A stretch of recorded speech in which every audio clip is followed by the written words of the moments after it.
the exact moment Walter White became Heisenberg. There's a question Breaking Bad fans have been arguing about for years. When exactly did Walter White become Heisenberg? Was it when he first stepped into that RV? When he killed for the first time? When? He shaved his head, put on the black hat, and walked into Tuco's territory? Or had Heisenberg been there long before Walter White ever started cooking meth? Because if you go back and watch Breaking Bad from the beginning, knowing everything, that happens later. Something strange becomes obvious. Walter White's transformation isn't as simple as we remember it. He doesn't suddenly become evil. There is no single scene where Walter disappears and Heisenberg takes his place. Instead, Breaking Bad does something far more disturbing. It slowly reveals that the man capable of becoming Heisenberg may have been there from the very beginning. And there is one moment in Walter White's story that changes how we should understand everything that comes afterward. But to find it, we have to go back to the Walter White we meet before Heisenberg even exists. Before Heisenberg when breaking. Bad begins, Walter White is almost designed to make us feel sorry for him. He is 50 years old. He teaches chemistry to students who barely respect him. After school, he works another job at a car wash, where even that little bit of dignity is taken away from him. His family is struggling financially. His son has cerebral palsy. His wife is pregnant. And then Walter receives the diagnosis that seems to destroy whatever future he thought he had left. From Walter's perspective, the math is simple. He may not have much time. His family doesn't have enough money, and once he's gone, they'll be left behind with the consequences. So when Walter sees how much money can exist in the drug trade, his decision almost feels understandable. Not good, not legal, but understandable. And that distinction is incredibly important. Because Breaking Bad needs us to understand Walter before it asks us to watch what he becomes. At first, he tells himself that this is about survival. Then he tells himself it's about his family. He just needs a certain amount of money. Then he'll stop. At least, that's the story Walter tells himself. And for a while, it's the story we believe too. But Breaking Bad begins quietly destroying that explanation much earlier than most people remember. The first crack one of the earliest signs comes from something that has almost nothing to do with the drug business. Gray matter. Walter helped create the company with Elliot and Gretchen years earlier, but he left. The company eventually became enormously successful, while Walter ended up teaching high school chemistry. When Elliot discovers Walter is sick, he offers him a job, a good job. A job that would give Walter excellent health insurance. Later, Walter is essentially offered financial help directly. Think about what that means. The problem that supposedly started Breaking Bad suddenly has another solution. Walter doesn't need to cook meth. He doesn't need to work with criminals. He doesn't need to put himself or his family in danger. There is a door directly in front of him. All he has to do is walk through it. And Walter refuses. Why? Pride. Accepting the money would mean accepting help from people whose success reminds him of what he believes he should have become. Walter would rather enter an increasingly dangerous criminal world than allow Elliot and Gretchen to rescue him. And suddenly, the story changes. If everything Walter does is really for his family, then accepting the money should be easy. His medical expenses are covered. His family is protected. Problem solved. But Walter doesn't want only a solution. He wants the solution to come from him. That distinction is the foundation of Heisenberg. Walter's real addiction people talk about Breaking Bad as a story about money. But money isn't really Walter's addiction. Power is. Or, more precisely, significance. Walter has spent years believing he should have been more important than he became.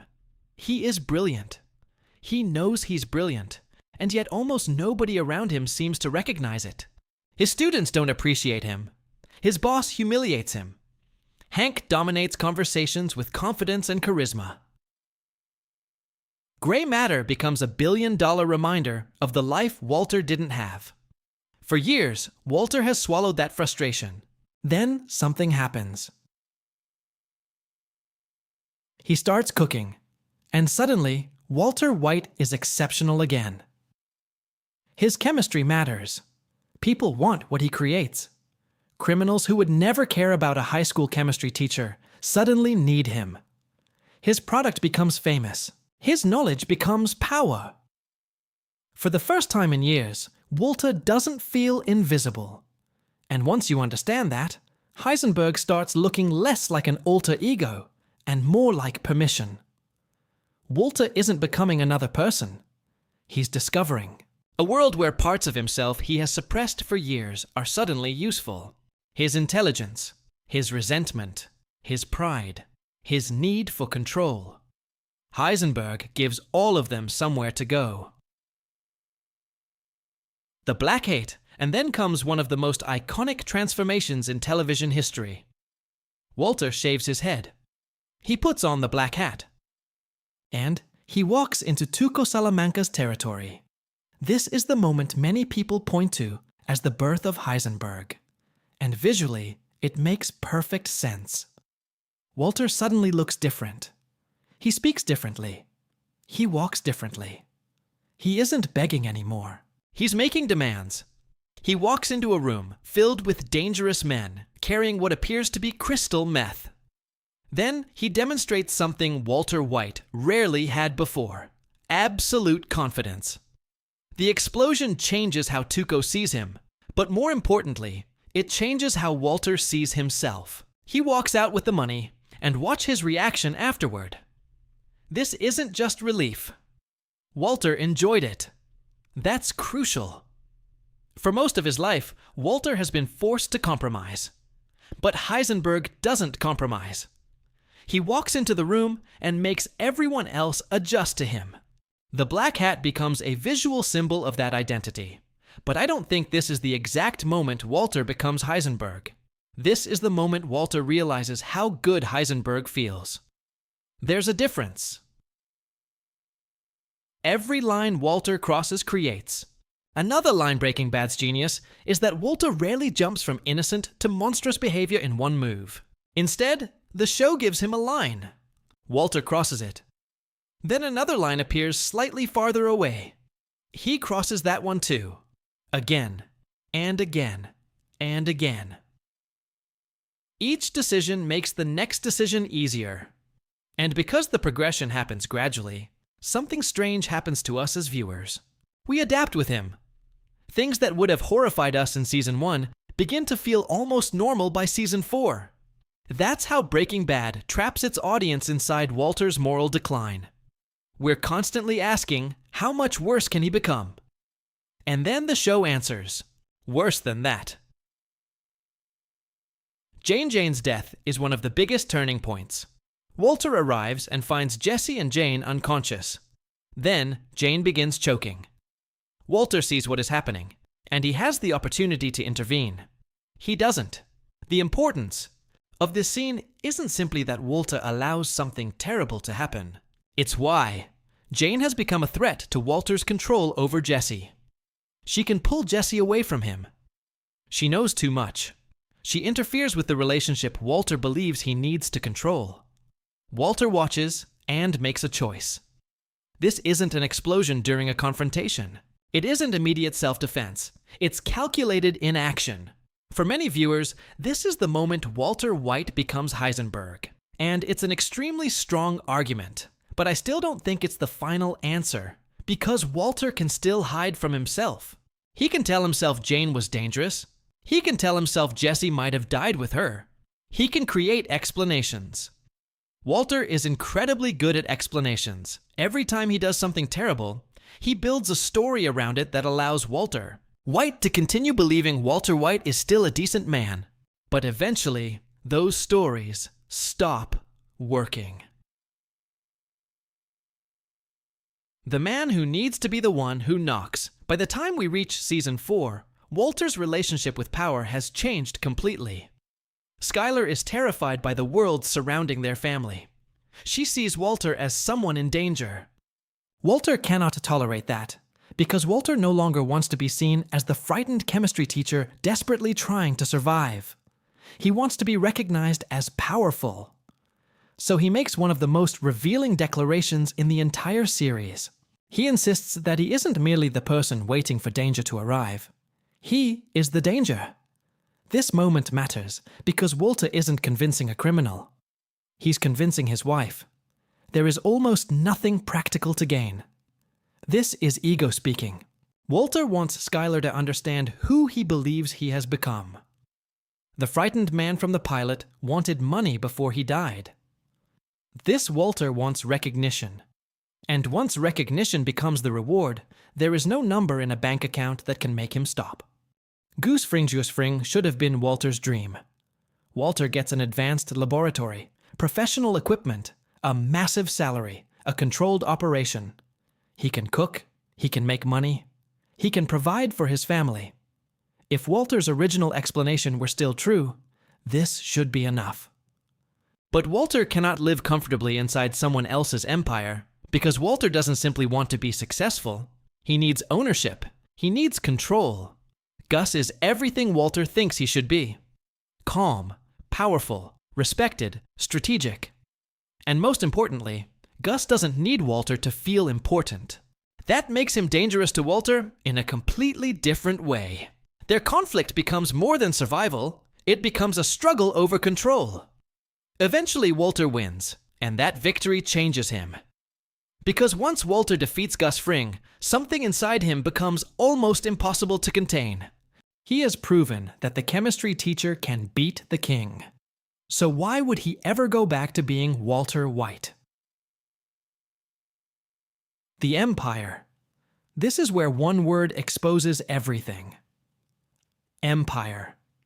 Walter eventually has more money than his family could realistically need. The original goal has been achieved many times over. If this was about providing for them, the story should be finished.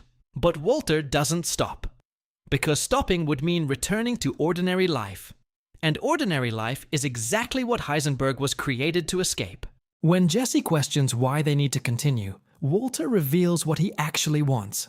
Not survival, not medical bills, not security, an empire. Gray matter matters again here. Walter once watched something he helped create become enormous without him. He sold his share. Other people became successful. Walter spent years believing that greatness should have belonged to him. He refuses to repeat that experience. This time, Walter will not walk away. Even when walking away is obviously the rational decision.